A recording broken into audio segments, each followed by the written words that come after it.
Mm-hmm. All right, streaming live on Facebook. Let me make sure it's recording. And which page is it going live under? Linda Gaddy Your, Chapman. your Linda chat. Okay. Wait a minute. Where's my? How do you know if it's Yeah, there you are live. recording? What is it? Oh, okay. I'm alive. Mm-hmm. You're Okay. live. All right. Well, I hope it's recording. If it's not recording, it's okay because it's live. It We says can always, recording. it's recording. Okay, great. Uh-huh. So, hey, everybody, it's Linda Chatmon, and I got my niece, Weesey here with me, Dr. Ashley Gaddy Robbins, Uh-huh. who, in addition to being my niece and all that good family stuff, she is a consultant and just confident in all things that have related to what we used to call in our day diversity, but now there's a new name called DE&I. Uh-huh. Diversity, DEI, equity, yeah, and right, inclusion. exactly. So the reason I'm doing this and I'm doing it live, guys, is I said the name of this was going to be DE&I for baby boomers and beyond because we don't get it. We don't get it. We're having conversations. I'm having people tell me certain things that I'm saying are offensive, and I'm thinking I'm not being offensive. And Mm-hmm. so for us, it's a little different. I think maybe for the millennials and the young, the other ones who are so much more socially conscious, which I'm noticing. But there's a little age gap thing going on that we need to address. And I thought that under my age appropriate brand, we would talk about this. And so I am going to sit back. And first of all, let me tell you guys how we even found out what this was.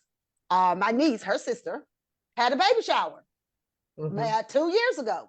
Yep. And so we're sitting there and, I'm signing on. It was during COVID. So we had Mm-hmm. to sign on Zoom. Mm-hmm. And so I'm looking for the blue and the pink and all of a sudden I see blue. I mean, I see, what is it? Royal blue, was it? We had And gold. green and gold. Yeah, green. And I knew it wasn't blue and pink. It was green and gold. Mm-hmm. But what y'all don't know is prior to that, someone had invited me, and his name was Clifton Ford, invited me to a gender reveal Mm-hmm. event. Or no, sent me a link to a gender reveal event. And I had heard of them, but guys, I thought gender reveal, because when he sent it to me, I was like, oh, I didn't know his daughter was gay. Like, no, I thought a gender reveal was when gay people came out with, if they were the girl or the Mm-hmm. Mm-hmm. Mm-hmm. Mm-mm. That's not it. And I thought that for the longest time until I saw one on TikTok and the way they did it, I was like, oh. So that started my journey on what I don't know about DE&I because I didn't even realize that that was offensive or could be offensive to someone. And Mm-hmm. then to be in an environment with family where we were able to learn because she gave an overview. She told us then, hey, this is what it is. This is what we have to do now. So we were fortunate as a family. We had a professional who knows this stuff and knows it well. And so we're kind of moving along as a family. So I wanted to share that with you guys. So if you're having those kind of conversations with your family, with your kids, Ashley Gaddy Robbins, she is on it. So Ashley, give us a little feedback on who you are, what you got going on, young lady. Yeah, absolutely. Well, hello everybody. Such an honor to be here. Dr. Ashley Gaddy Robbins. And I am a lot of things which I love the beauty about identity is that we are not just one aspect of ourselves. And so yes, I have a PhD. I am faculty at the University of North Carolina, Wilmington, where I teach interracial communication. My research is in race and gender, and so I do a lot of work specifically with Black women and about Black women. But I'm also a mom, right? I'm also a bonus mom. And so I went from 0 to 4 kids in like 1 year. And so I have now entered into motherhood. I'm a wife, I'm a sister, I'm a niece, I'm a daughter. And I say these things too because oftentimes what my organization does Ashley Gaddy Enterprises is we center humanity with an authentic approach.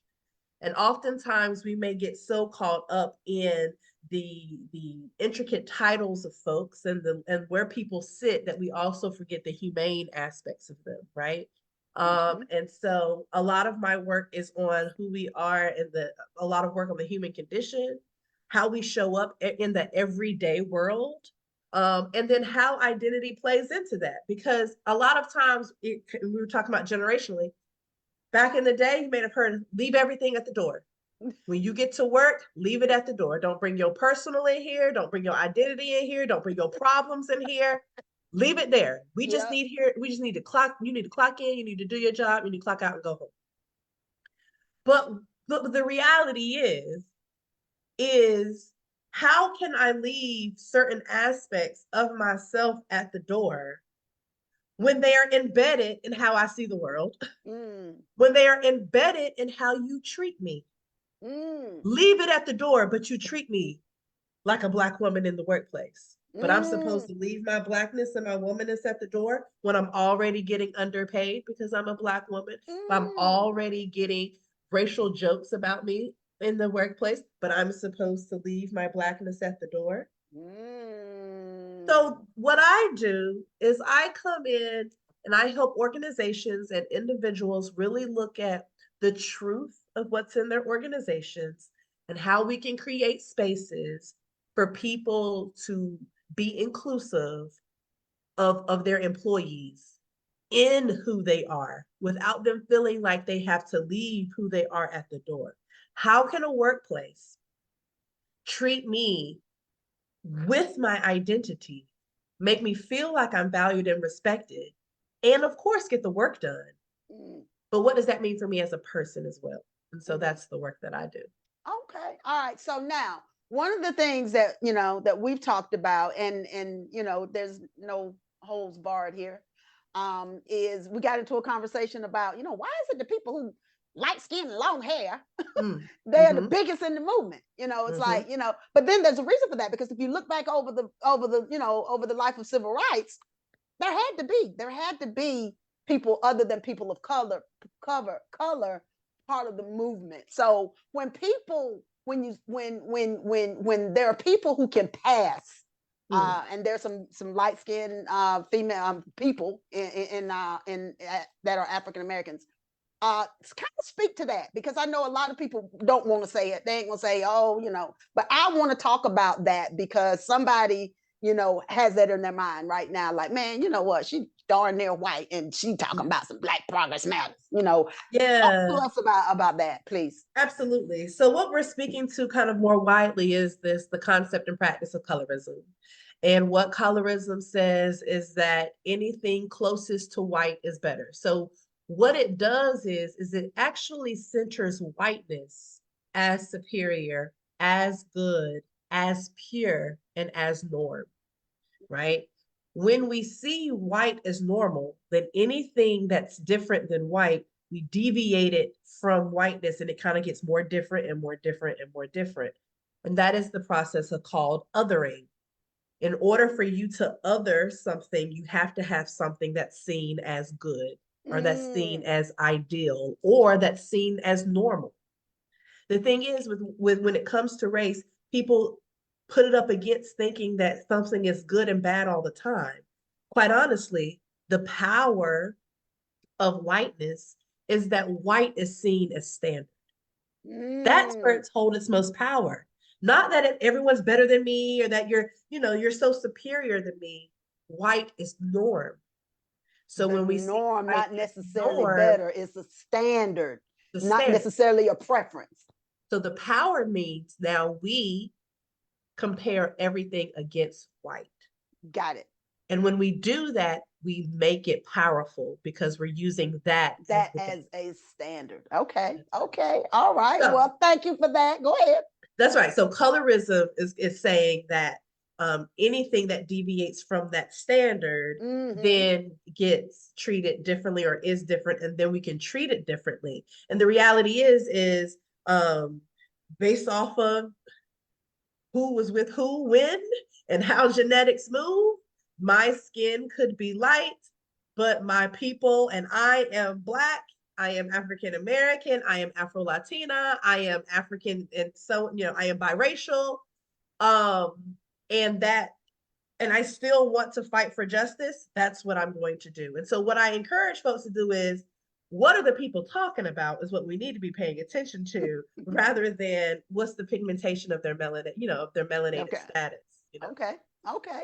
All right. So we know, and we've seen it over the news.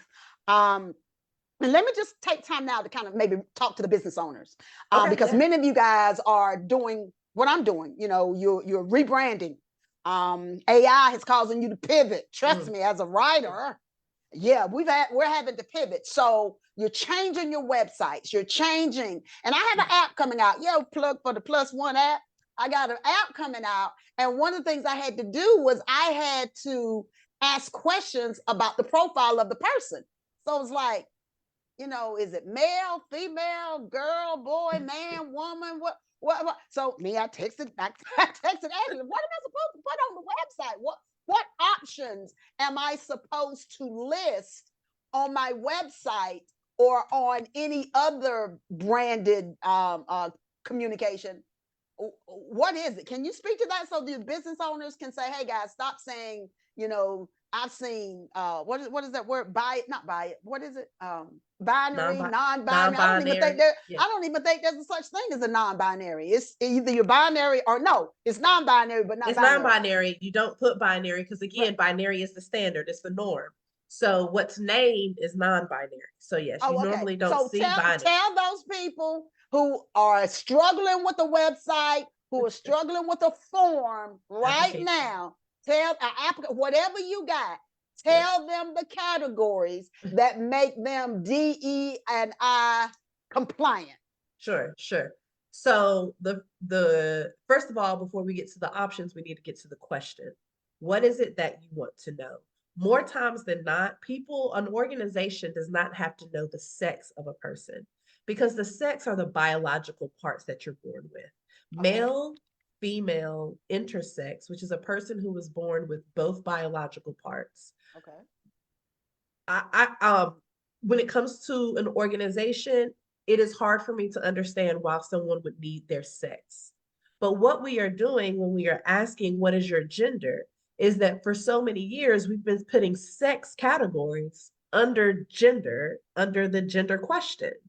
And gender is who you know yourself to be. It is the way in which you identify with yourself. It is the ways in which it helps, again, shapes, navigate how you see the world. And quite honestly, it shapes how people treat you and see you in the world. So what is your gender is probably the question we need to be asking, and not what is your sex, unless there is a reason why you need to know the biological makeup of someone. So what is your gender? The categories that we are used to, if we even go gender, are man, woman. That's your binary. Man and woman are usually kind of all that some people may be familiar with. But other categories are options that you need to have if you don't even have a fill in the blank on your own. So depending on what you do with this data, let me just start by saying my first option is leave a blank open. Let the person respond with how they want to share. If you leave an open text box, you are allowing that person to have the agency to write how they identify, right? Okay. But for some organizations, they need to be able to quantify the data. So check boxes are easier. So I get that. Right. So man, woman, non-binary, so gender non-binary, someone who does not identify with the binary at all, man or woman. You can have transgender as an option if you would like to, if someone is identifying as a transgender person. You could also potentially, if you want to kind of get very intricate, depending on what your business is, you could also have an option for transitioning, if you would like. Someone who is. And what about LGBT? That's not gender. Okay. See, so gender, LGBTQ is who you're attracted to. It's who you like.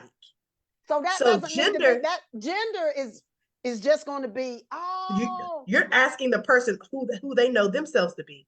LGBTQ is who you like, who you attracted to. So the question for that would be, what is your sexual attractionality, or what is your attractionality? That ain't gonna go on no form. Nobody would do that. What? I just think that Well, they think the LGBT, because of LGBT rights, oh, they got to stick. Well, we got to put it here, but we don't know where it goes. Where does it go on the form? so chances are a job is not asking for someone who somebody likes. Right. So you're saying, because I've seen LGBT. Now, what about like bisexual? Is that That's a gent? no, that's That's who just you who you like. like. That's an Okay. attractionality. Wow. That says I'm into men and I'm into women. I think they're hot and I would date them and I would be with them and I like them. But But it's not a thing it is yet. not who you know yourself to be as your gender. So okay. But so So for then, your form though, if your form is into matching folks up, yeah, yeah, yeah. you may want a question about attractionality. Because if I'm trying to get a +1 and I want a +1, then I need to know who you like.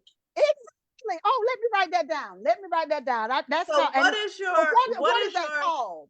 What is that that is called? your so it's more formally known as sexual orientation. Oh, so sexual orientation is another way of saying who do you like? That's right.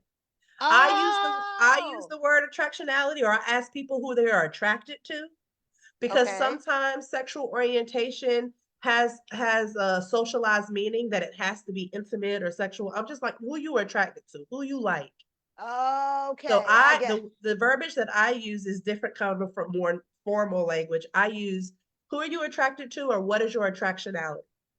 And that lets Okay. people go, I'm attracted to. So, you know what? So your categories there would be straight, lesbian, gay, bisexual, pansexual. It could be asexual. Oh, I really do okay. not want to be intimate in a intimate way with anyone. I love to just be Oh, friends and be connected in that okay. way.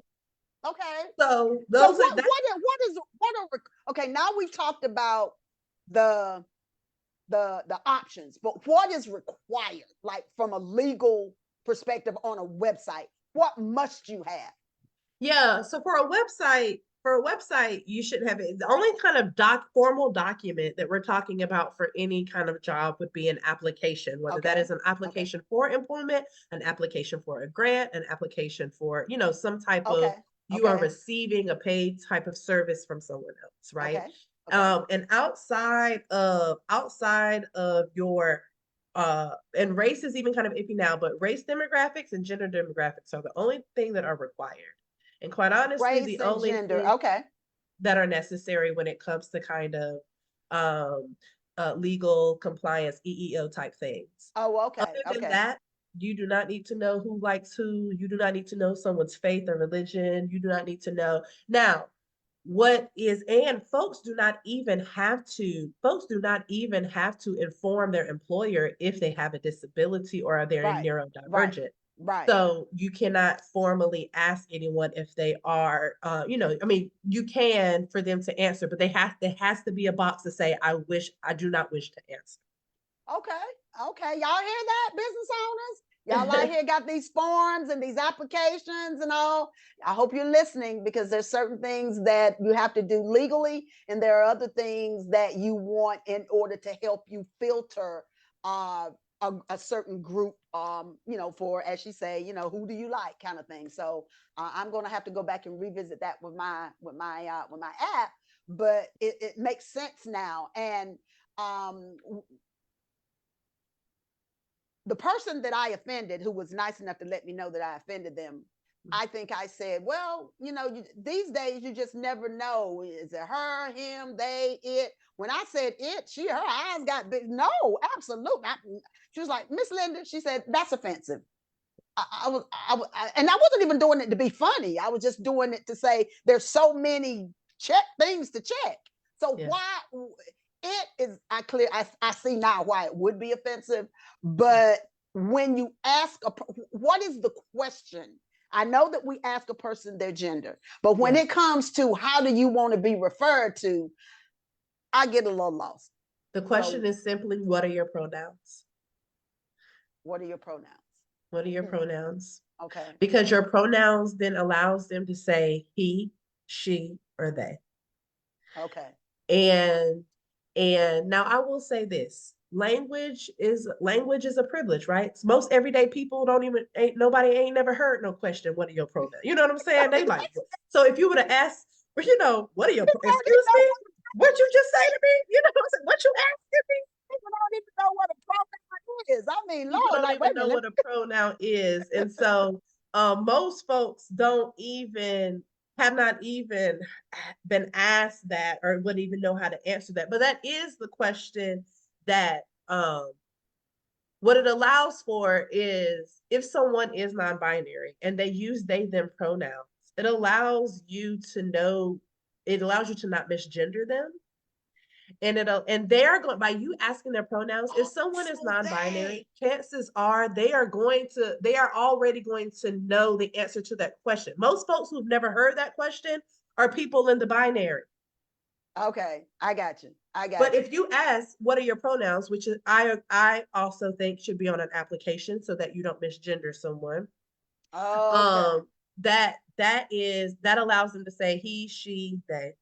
Or they might just Okay. say, just use my name. You don't have Okay. to keep saying she over there, she over there. You can just Okay. say Ashley does this or Ashley. Okay. Okay. All right. I think I'm getting there. I'm getting there. Okay. So now let's talk about since we're addressing the professionals for now, the business owners. What is the difference between supplier diversity, which we grew up on, and D&I initiatives? I know there's some similarities, but what are the definite differences? Yeah, well, the way in which I understand supplier diversity is it's organizations who are trying to bring people in to implement the services or to implement the initiatives that are happening.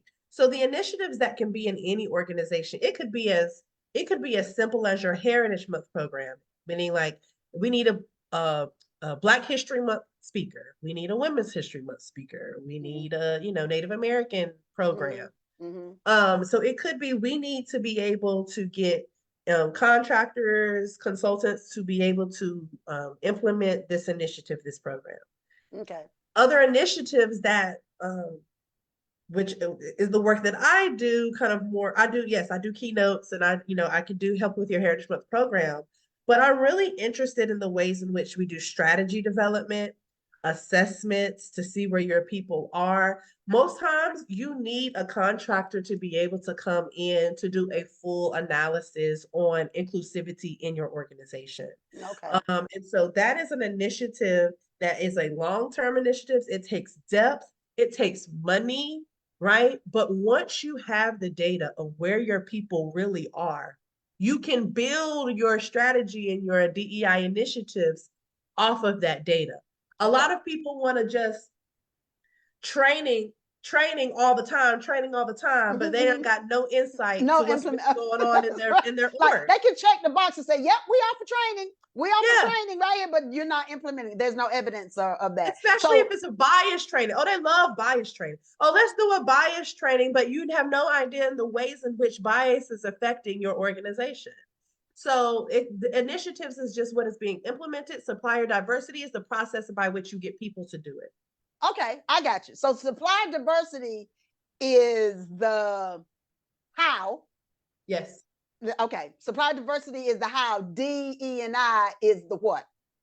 The initiative is the The what. Yep. initiative, The the what? DNI Yeah. initiative Okay, is okay. All right. So we got that. So right now, what is the evidence of someone doing it right and someone doing it wrong? So what is the fallout?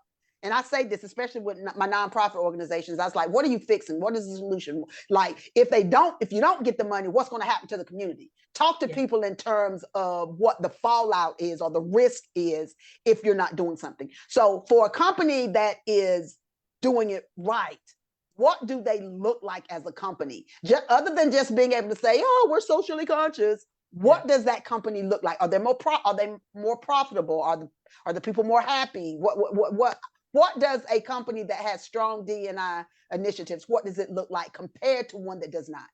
Yeah. So the a service that I also offer is to be able to do a maturity scorecard for an organization. And we come in, we kind of look internally and externally, and we say, on a maturity model, you're at a 1, right? And or you could be at a 4. People are very rarely at a 4. So I want to kind of just quickly talk through what would a 1 look like, what would a Right, 2 look like, 3 right, look like, right, right, right, right. right?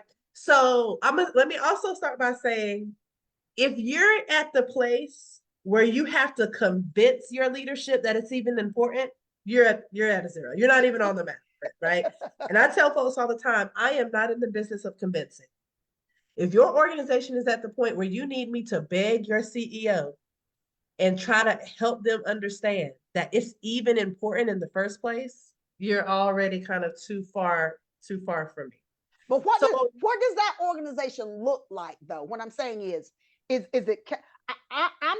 I'm all about the deliverable, the end yeah, result, because I'm probably only going to change something if it has negative impacted my business in a way in terms of profitability. So yeah. if someone tells me DE&I is a great goal, but hey, you don't get any extra money or you don't get anything extra if you do it except self-satisfaction, which is cool, which is great. I think corporate culture is fantastic. But if I'm measuring it against something, I need to know how my company is is um is negatively impacted by not having it. Is it really just to feel good, or are No, there some? No, okay. no, there is so much different forms of data that show how proper D&I work in organizations increases profitability Okay. hands down. Okay. That's But what the I'm saying. people who are at the point that you're saying, these are the businesses who use slogans like, we've always done it this way, our numbers are fine, we have no, like they haven't had any lawsuits, Mm, everything is just going as status quo. So they come back to me and say, why do we need to change? right, right. Everything's working well for us. So, like, thank you, but no thank you. We're going to do as we've always done. That's what an organization looks like, where it's kind of not, they're not even interested in the ways in which, even if their people could be getting traumatized at work every day because of who they are, they're getting ignored, they're getting over talked to, they're not getting compensated, their ideas of being taken by leadership and being called their own. I Mm, mean, even if that's happening in the workplace, if the senior leadership says everything's looking fine here, no need, that's usually kind of what, they're not even on the map, right? got it. Got it. Got it. So Okay. if you're at a one, you are interested in wanting to inform your people. You want people to be understanding about the concepts and practices of diversity, equity, and inclusion. You are usually doing some kind of programming. You are usually doing some kind of training. You are doing like a lunch and learn kind of series where Mm, people may mm-hmm, talk about different topics, right? mm-hmm, mm-hmm, And so you're really at the awareness stage where you want your employees. You might even have a little like suggestion box or something like that that can mm-hmm, make, or a box that some people can kind of put ideas in or put their thoughts in with it mm-hmm, staying mm-hmm, anonymous, stuff like that. mm-hmm. So that's usually at a one. At a level two, an organization is really now trying to look at their policies and their processes and their procedures. Who are we missing and what are we missing in our processes? Mm, Is our employee handbook excluding people? Do we have mm, inclusive language? Let's even look at the ways in which we do holidays. I mean, these are mm. things that people are level two. We need to start looking at the org. Yes, the people, but what's on paper that we know is hindering this business and hindering the people in it. Okay. So Okay. that's All level right. two. If you work to level 3 and 4, that's when your senior leadership should be able to fully, accurately speak to DEI initiative. So I'm working with the leaders a lot. I want to work with the leaders as well. Like I do work with the whole entire organization. But if your leader is on the mic at the all companies meeting and they're just as problematic, but you got DEI on your website, then I'm Right. looking like, so level 3 is when we start getting senior leadership really in tune with the efforts and so that their policies and their practices are inclusive for the people in the business. When you have DEI at the center of your organization, people are going to perform better, your hiring and recruiting is going to be better, your innovation for your ideas is going to be better, and you're going to be able to hit more markets because you have people who can connect Mm, culturally to those markets, and that's mm-hmm. going to bring your money I got it. Hey, everybody, if you're just signing in, this is Linda Chatmon here with my niece, Dr. Gaddy Robbins, who is a DE&I expert. Dr. Gaddy has kind of helped our family in more ways than one understand this. So I'm just sharing the knowledge, talking through what we as individuals need to do for this initiative, as well as what we need to be doing as CEOs. What do we need to be doing in our businesses with our websites? Because we're all rebranding now because of AI. So I just wanted to shed a little bit of light on this whole DEI initiative, which, by the way, Ashley, right now is kind of under attack. Look at what happened Oh, in say Florida. that. What's going on Yeah. in Florida? What happened? Florida, the governor DeSantis has put in place for anything that is related to DEI positions, centers to be removed from colleges, public colleges and universities. This is also affecting corporate workspaces. They are removing their D&I departments. They are um, uh, terminating their chief diversity officers. And so it is certainly under attack. It is beginning to unravel. But also, let me say this this ain't the first time that social justice has been under attack. This is not the first time that civil rights has been under attack. This is a pattern. And so, what we as kind of DEI truth tellers are trying to get out there is like, don't be so phased by where we are now, because this is nothing but a cycle of kind of history, right? Okay. And so we need to continue to be resistant against these things. We have to mobilize, organize. We have to be able to lobby, get to our legislations. And so we have to be able to show, and I think it starts with government corporate spaces, Mm-hmm, and, mm-hmm, with understanding the importance of this work, because it has now gotten so political mm-hmm, that now someone's identity is a governor can make a call about someone's mm. identity, and that becomes just very dangerous. And Yes, so that comes very dangerous. we've been here before, but we are Mm-hmm. going to continue. But yes, DEI is under attack. But I will also respond to say DEI is not dead. Okay. All right. Now, we talked a little bit. Someone told me about this law out in California. I just found out about it, about a law that actually will criminalize parents who don't feed. I won't say, don't want to use the word feed into, because that sounds like it's an option, but the people who are not supportive of their children's desires to want to change their gender. Good job. So, Good gender. yeah. So I don't know if you knew that, but just like with defects or child family services. I mean, if your child wants to change their gender, you got to let them. Now that I don't know about that one now, because I mean, like if Yeah. you're 11 years old, you Yes. don't even know what you want to be when you grow up. So how do you know what you want to be, what gender you want to be at 11? So I know you have, and now's a great time for you to talk about your child, what is it, Dr. Alma series. the Ama series, because Yes. now you're talking about children who are less than 18 making decisions about their body at the ages of 8, 9, 10, 11. Can you speak to that, and what may be ahead for that?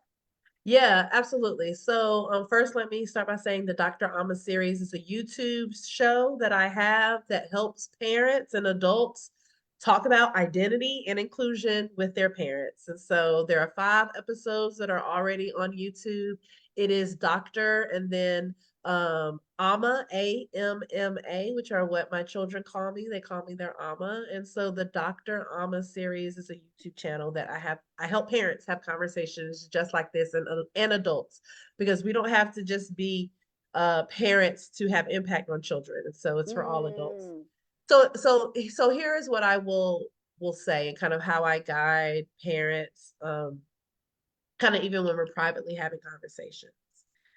What is important for me is to kind of listen to how the child is able to articulate or try to express kind of what they're feeling inside of their body and what they're feeling around them, right? mm-hmm. Um, and oftentimes too, I want to make sure, just like how we did today, I want to make sure that we're asking the questions of like, are we talking about your own self, your own body? Or are we talking about who you like?